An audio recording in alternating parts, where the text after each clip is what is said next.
Hello and welcome, I'm Thomas Porteous and you're watching NewsX World. Let's take a look at some of the top stories this hour. More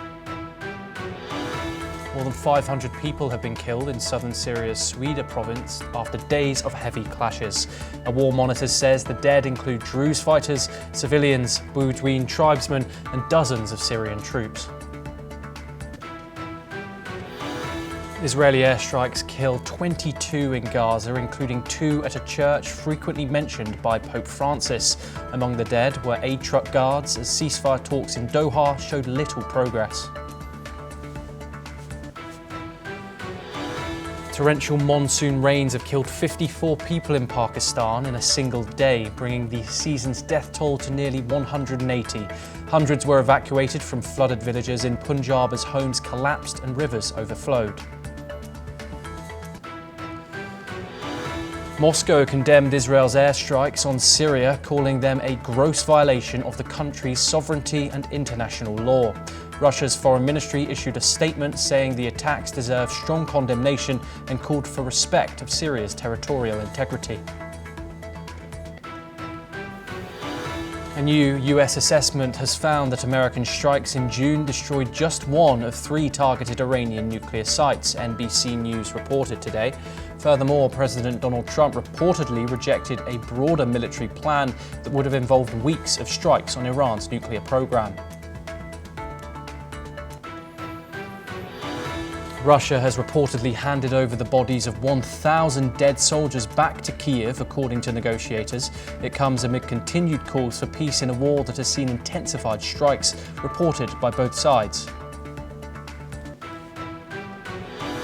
The Indian Pilot Federation are among bodies to condemn a report by the Wall Street Journal that points towards the captain's actions. Investigations into the deadly AI-171 crash that killed 275 people are still ongoing. At least 69 people have died after a devastating blaze inside a shopping mall in eastern Iraq. The fire engulfed a 5-story building in Kut City, with an investigation underway as a 3-day mourning period is announced.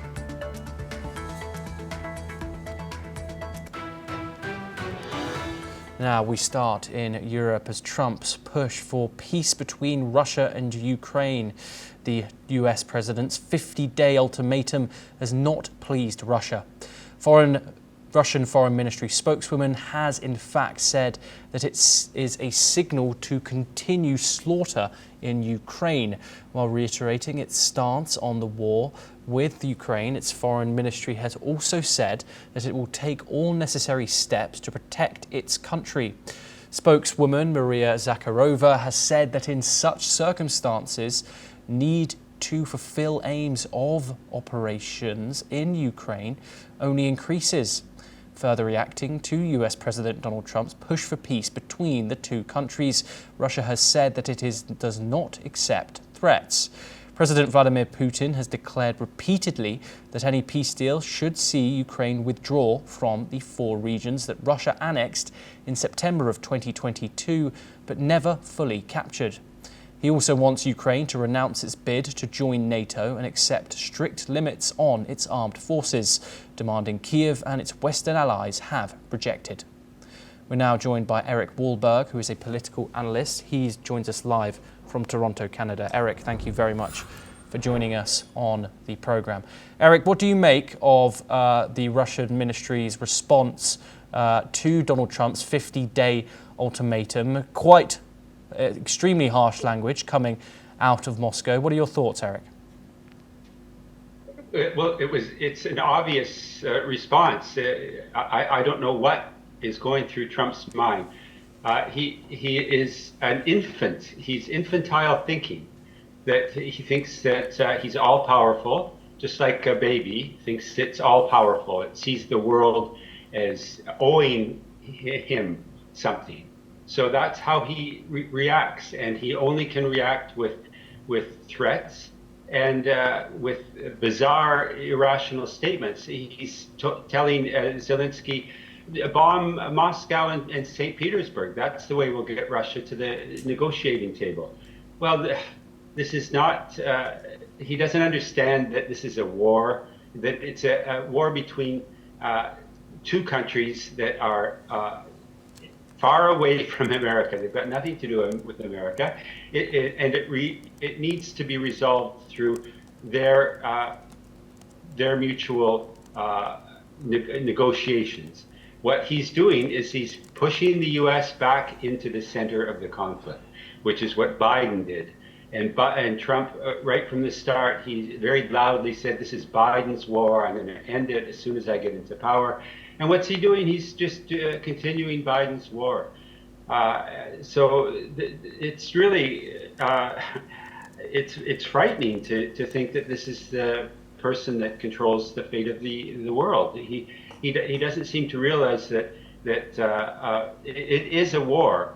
He thinks that somehow just by him talking with Putin, that Putin will suddenly stop the war, will stop trying to achieve the Russian aims, which are clearly stated and which Ukraine rejects, and which it looked like Trump was accepting them.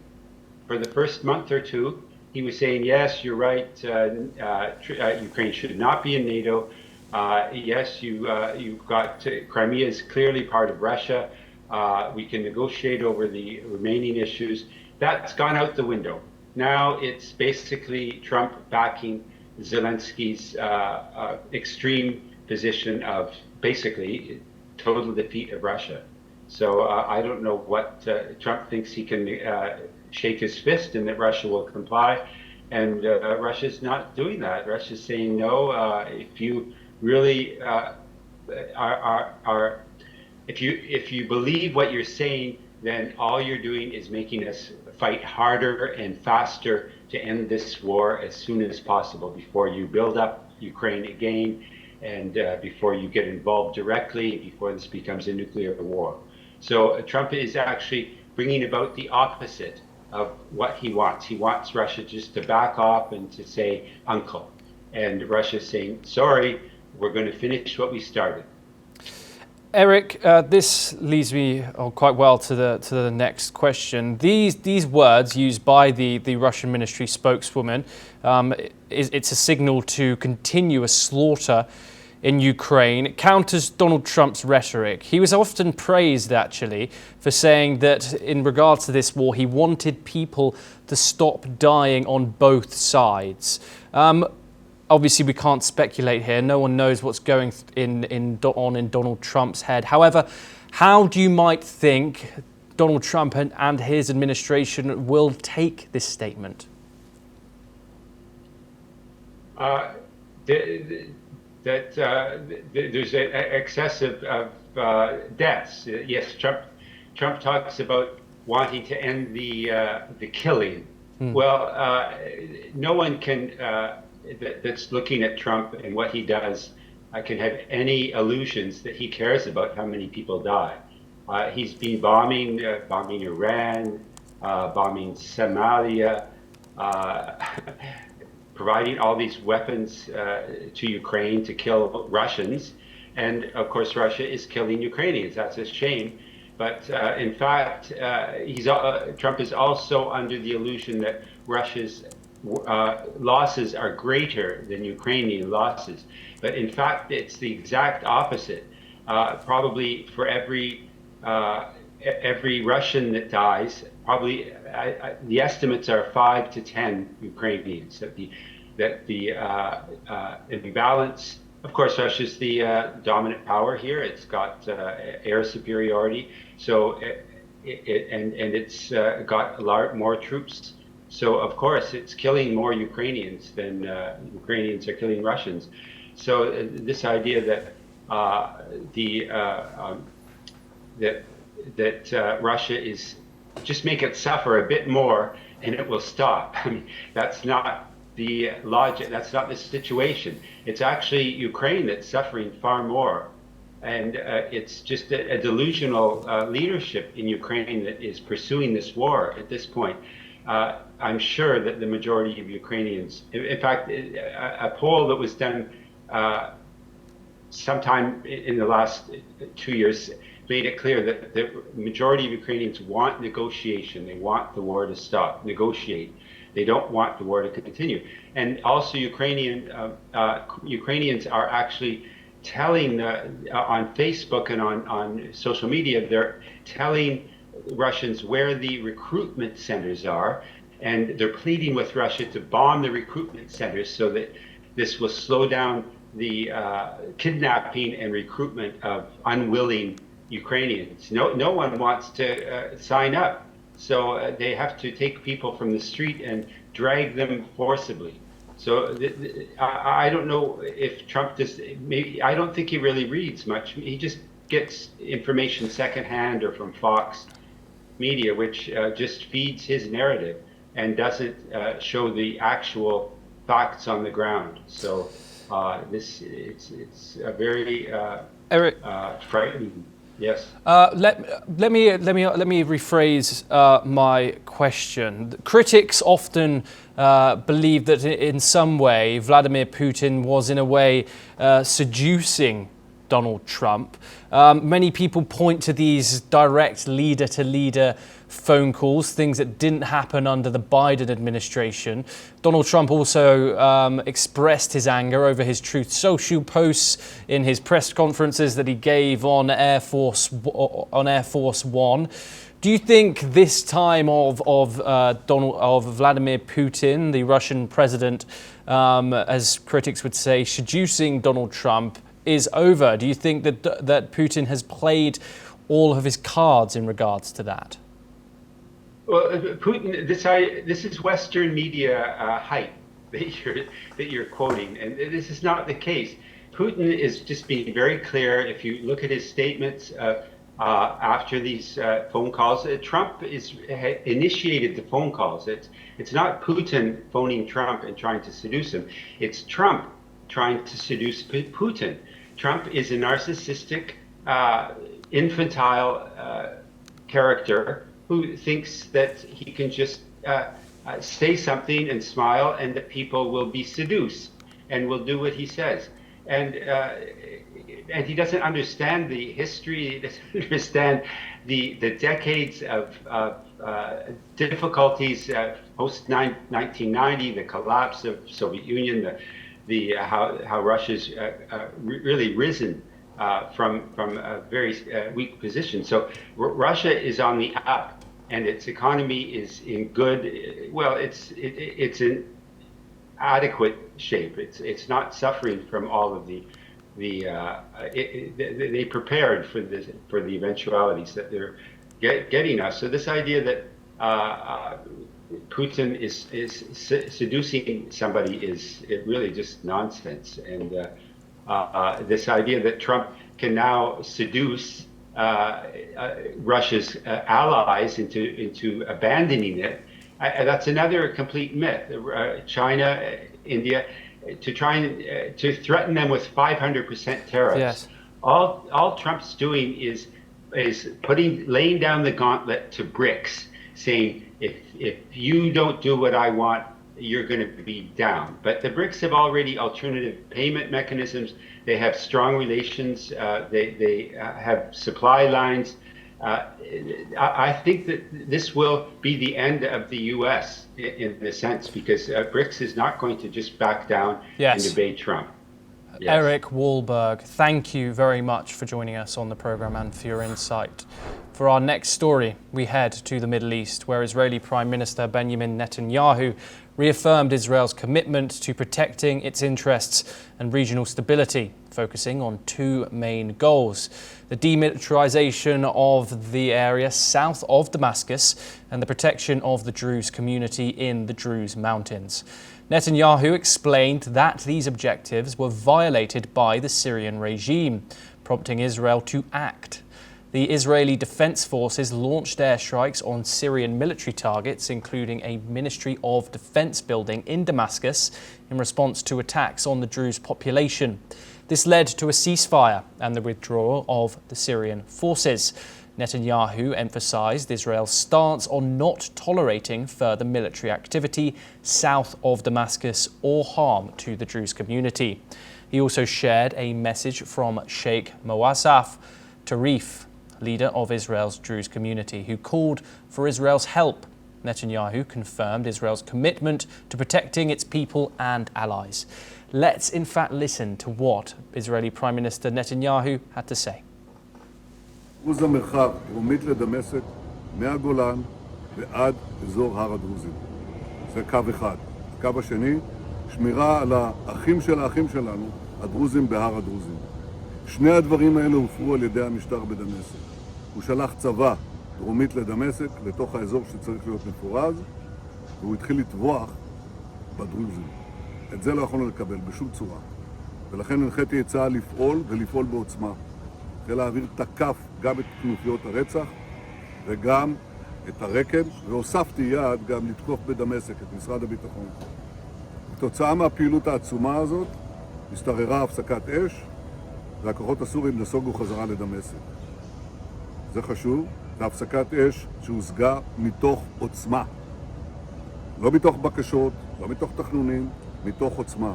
ואנחנו משיגים שלום מתוך עוצמה, שקט מתוך עוצמה, ביטחון מתוך עוצמה, בשבע חזיתות. זו גם תהיה המשך המדיניות שלנו. לא נאפשר לכוחות צבא לרדת דרומית לדמשק, לא נאפשר. We're now joined by Professor Rohan Gunaratne, who's an international security expert, joining us live from Singapore. Professor Gunaratne, always a pleasure to have you on the programme. We've just read out Netanyahu's goals there, Prime Minister Netanyahu's goals. He cited two of them: the demilitarization of the area south of Damascus, otherwise known as the Golan Heights, and the protection of the Druze community. If Israel does continue using military force in order to achieve this demilitarization of the Golan Heights, which the international community sees as occupying, what ramifications can it face? So, by the way, I just want to add that it's only the United States that sees that territory as non-occupied land. Professor Gunaratne, what could be the ramifications of this if not a more regional conflict that could perhaps occur if this hostility continues?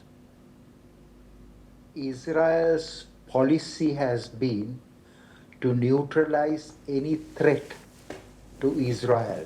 After the Hamas attack in October 2023, Israel is not going to tolerate any build-up of either Lebanese Hezbollah in Lebanon or of the Islamist groups in Syria. So Israel has very clearly stated that it will attack the presence of any Islamist groups, meaning the Syrian army, which is now under Ahmad Shara, that they will strike those targets. Of course, this has created a huge reaction, including the Turkish leader has recently condemned it, the Russian leaders and others have condemned it.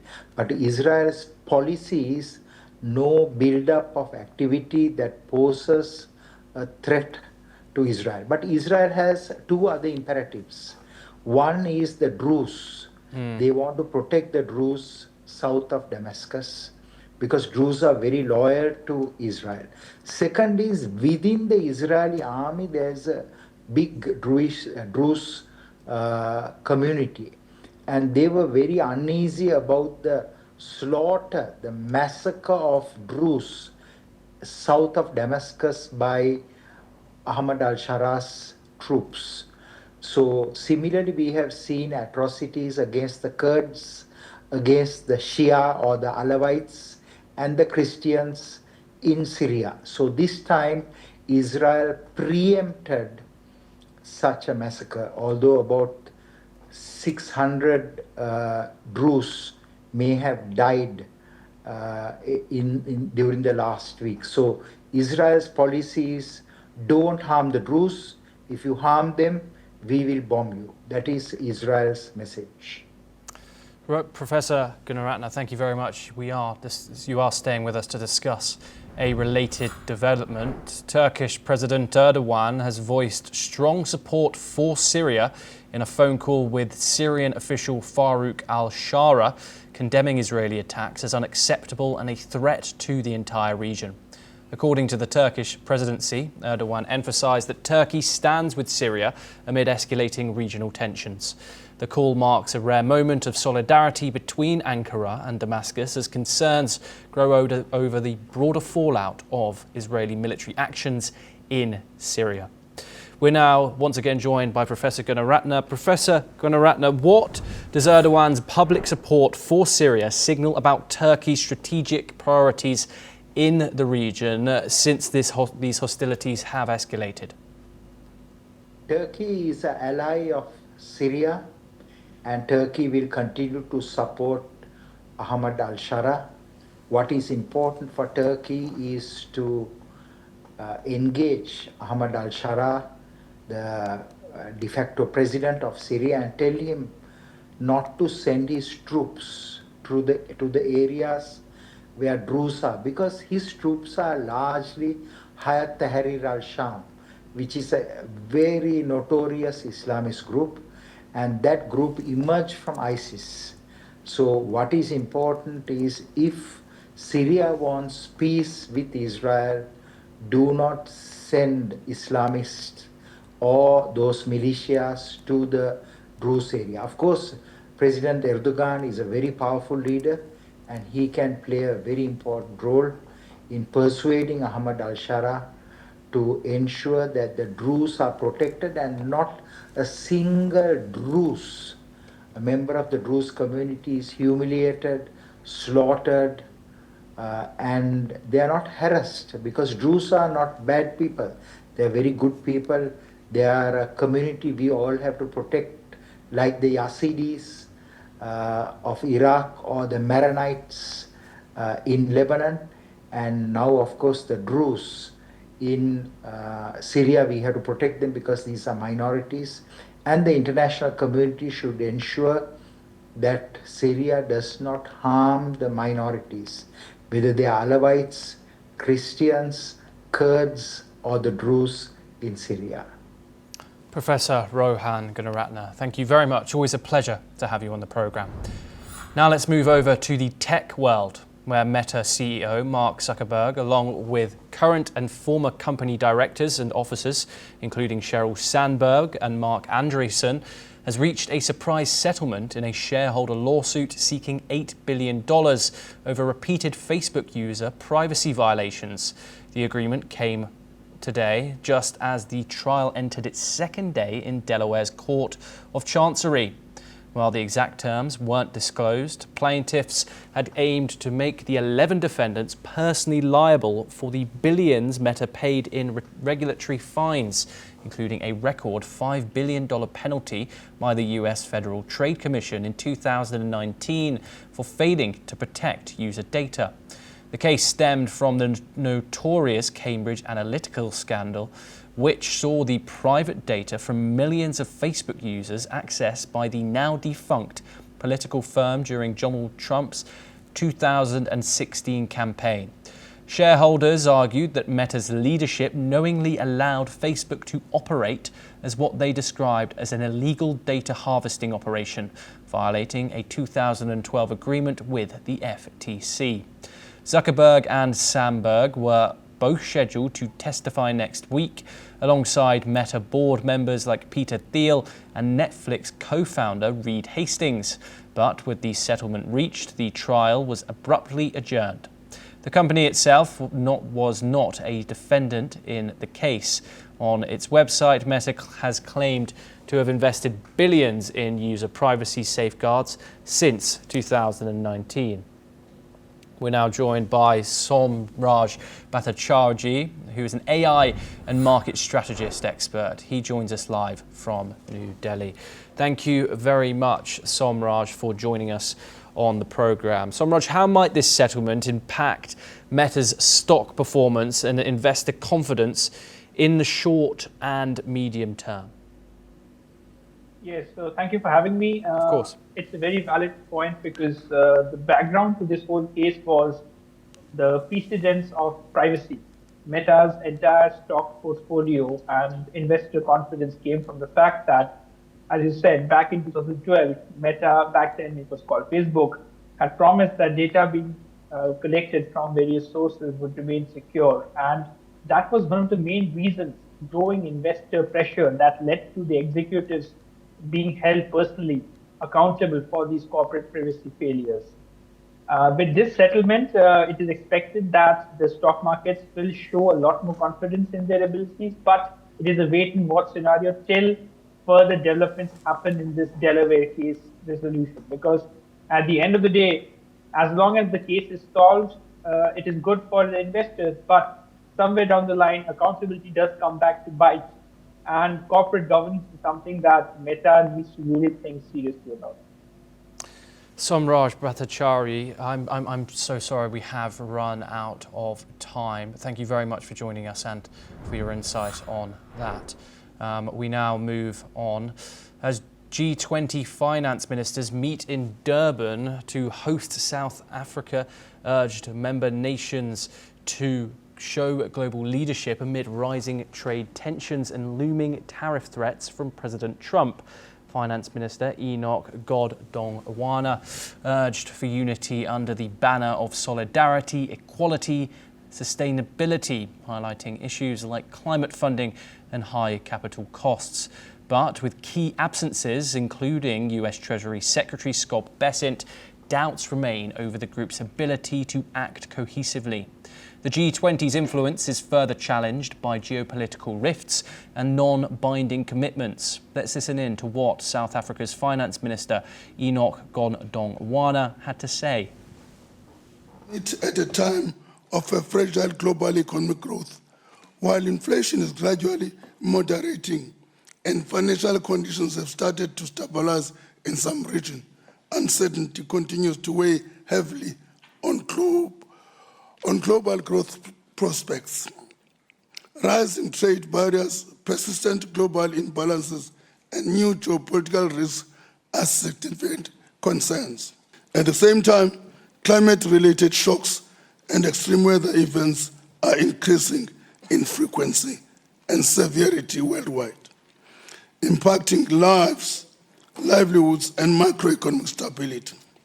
The cumulative impact of these cascading challenges is pushing the achievement of the Sustainable Development Goals by 2030 further out of reach. In the face of these complex challenges, the G20 must remain a source of strategic global leadership, cooperation, and action. We must extend our efforts if we are to reach our true potential as a collective, to enable us to deal decisively with economic, environmental, developmental, and social challenges that plague especially Africa, low-income countries in other regions, and small developing states. Now let's take a look at some news updates from the world of sports. Cristiano Girelli was the hero for Italy, scoring twice, including a dramatic 90th minute winner to seal a 2-1 victory over Norway and send her team into the Euros 2025 semi-finals. Girelli opened the scoring in the second half, but Norway hit back through captain Ada Hajarberg. Just when the match seemed headed for extra time, Girelli stepped up again, firing Italy into their first women's Euro semi-final since 1997. Now they'll face either England or Sweden in the next round. World number one, Ariana Sabalenka, will skip the US Open warm-up tournament in Montreal due to fatigue, Tennis Canada announced on Wednesday. The 27-year-old from Belarus opted out of the July the 26th to August the 7th Canadian Open after reaching the semi-finals at Wimbledon and Berlin and falling in the French Open final. John Mateer is set to become Oklahoma's quarterback, reportedly securing around $3 million in name, image, and likeness deals. His addition aims to help the Sooners rebound after a tough first season in the Southeastern Conference, finishing 6-7 overall and 2-6 in the league play. Back in the summer of 2021, Mateer initially committed to the FCS program, Central Arkansas. as he wasn't widely regarded as a major college quarterback. However, he decommitted 5 months later and eventually signed with Washington State, opening the door to bigger opportunities. Well, that's all we have time for. We will continue to bring you more news updates from around the world. Thank you.